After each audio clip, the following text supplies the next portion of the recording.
За последнюю неделю Келси достигла критической точки. Ее малыш вел себя странно, и она отчаянно пыталась найти ответы на свои вопросы. Она поспешно пересекла подъездную дорожку и приблизилась к лужайке своего соседа. Загадка, окружавшая поведение ее сына, занимала ее мысли в течение нескольких дней. Однако, когда она открыла крышку соседского мусорного бака, ее сердце упало.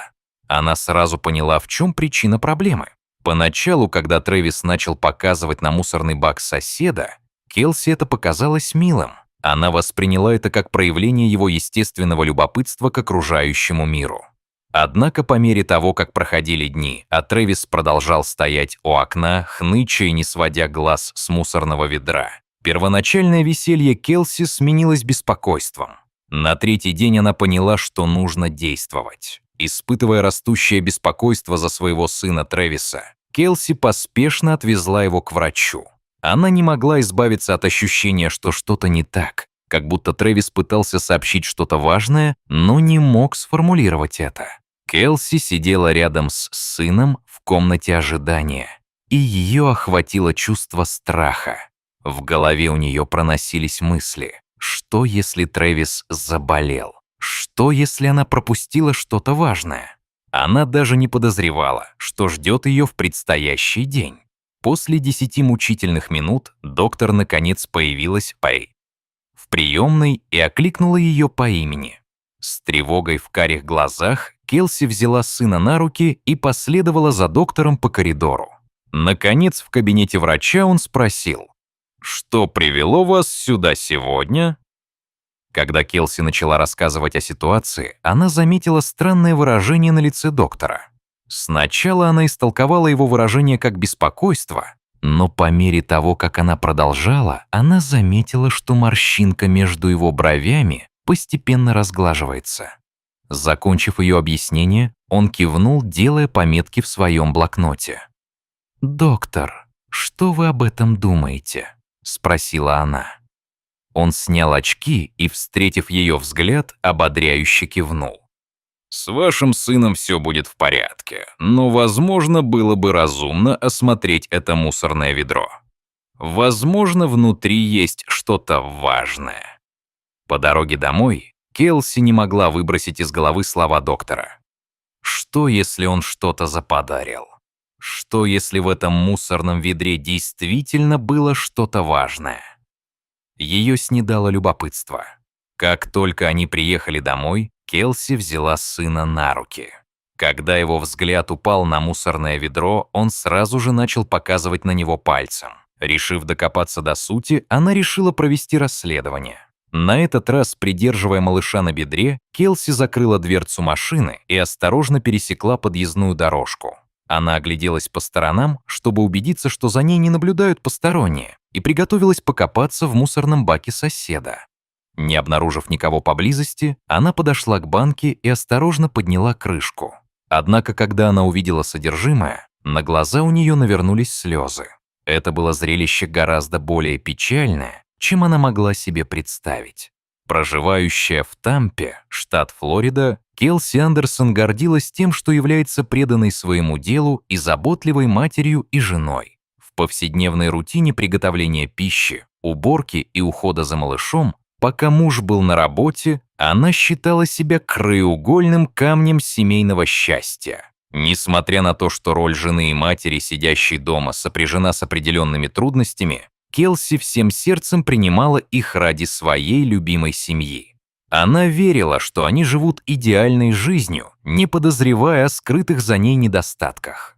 Каждое утро Келси вставала с постели в 7:00. После душа она тщательно приводила в порядок прическу и макияж, затем выбирала наряд на день, прежде чем спуститься на кухню и приготовить завтрак для своей семьи. Собравшись за кухонным столом, они вместе наслаждались утренней трапезой, прежде чем ее муж Остин уходил на работу. Оставшись дома одна, Келси приступала к ежедневной уборке. Однако в один, казалось бы, обычный день, разбирая белье, она наткнулась на нечто необычное. Обычным пятничным днем Остин был погружен в работу, в то время как маленький Трэвис мирно дремал своим дневным сном. В это спокойное время Келси обычно разбирала накопившееся за прошлую неделю белье.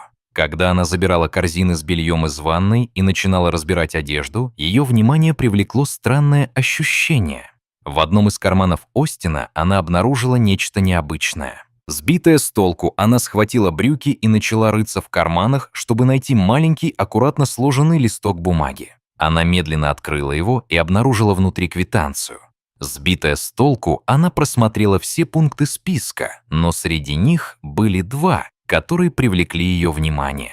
В одной была бутылка дорогого красного вина, в другой — несколько букетов роз. Но для кого, скажите на милость, он их купил? Келси весь день гадала об этом. Обычно он покупал розы и красное вино именно для нее. Она была уверена, что этому должно быть разумное объяснение. Она занималась своими домашними делами, но когда Остин вернулся домой, она сразу же спросила его об этом. «Дорогой, для кого ты купил розы и красное вино?» Но он даже не вздрогнул. Остин поставил портфель рядом с собой и, подойдя к жене, поцеловал ее в щеку. «На прошлой неделе я говорил тебе, что на этой неделе у Тиффани день рождения. Я купил их, чтобы взять с собой в офис», — сказал он. Как только он напомнил ей об этом факте, она вздохнула с облегчением. Тиффани работала у них в приемной, и их компания часто награждала сотрудников дорогими подарками на дни рождения. Все сомнения, которые она испытывала раньше, растаяли, когда она прижала мужа к груди и крепко обняла. У Остина и Келси всегда были прекрасные отношения. Когда они только начали встречаться, у Келси была чрезвычайно напряженная работа, и она постоянно жаловалась ему на это. Зная, как сильно она это ненавидит, он позволил ей стать домохозяйкой, и она всегда была благодарна ему за это. С момента рождения их сына они были ближе, чем когда-либо прежде, но Келси и не подозревала, что это изменится уже на следующей неделе. На следующий день Трэвис начал вести себя довольно странно.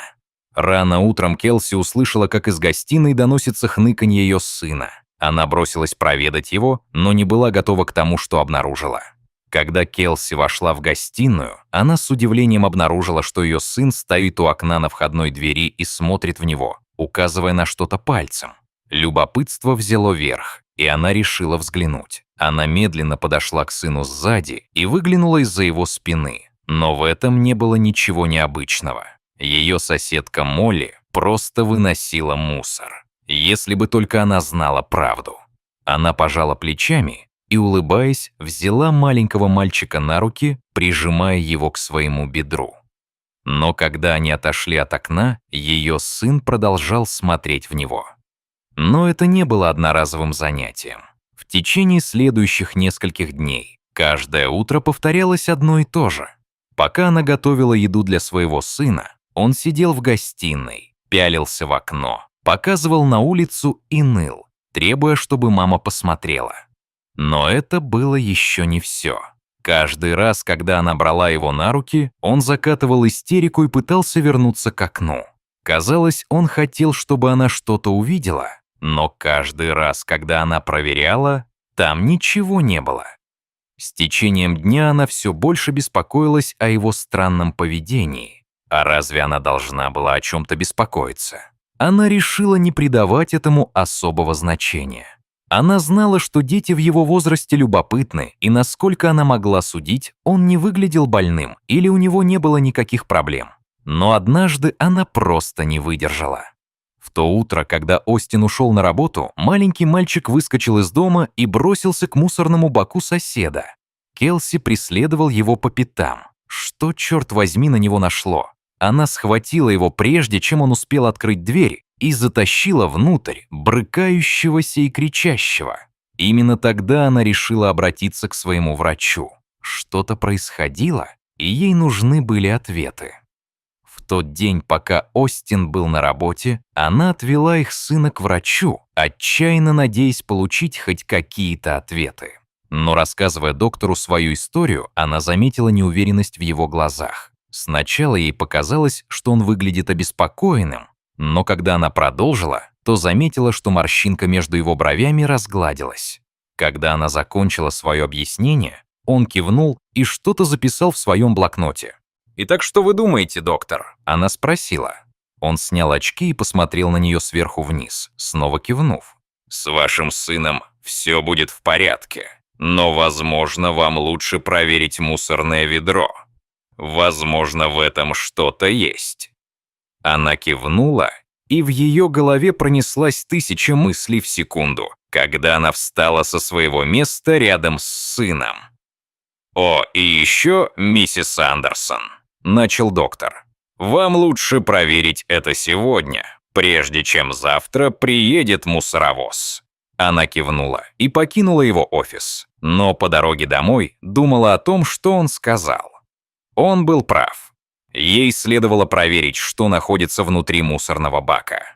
Поездка, казалось, длилась несколько часов, но в конце концов она добралась домой. Но как только Келси вынула сына из автокресла, и он заметил мусорное ведро, он снова начал хныкать, указывая на него пальцем. С него хватит. Наконец-то она решила заглянуть внутрь. Хотя она и не ожидала, что найдет там много интересного, вся ее жизнь должна была измениться. Держа малыша на руках, она заперла дверцу машины и медленно пошла по подъездной дорожке. Она огляделась по сторонам, чтобы убедиться, что за ней никто не наблюдает, и приготовилась заглянуть в мусорный бак соседа. Вокруг никого не было. Казалось, что путь свободен. Когда она положила руку на крышку и медленно подняла ее, то с ужасом обнаружила множество букетов роз, а также ту самую дорогую бутылку вина, которую она видела на чеке своего мужа. Коробка была пуста, но там было еще кое-что. На вершине стопки лежала записка: «Я люблю тебя и скучаю по тебе. С любовью, Остин». Испуганная, она могла узнать почерк своего мужа за милю. В тот день, когда маленький Трэвис прилег вздремнуть, Келси сидела на кухне.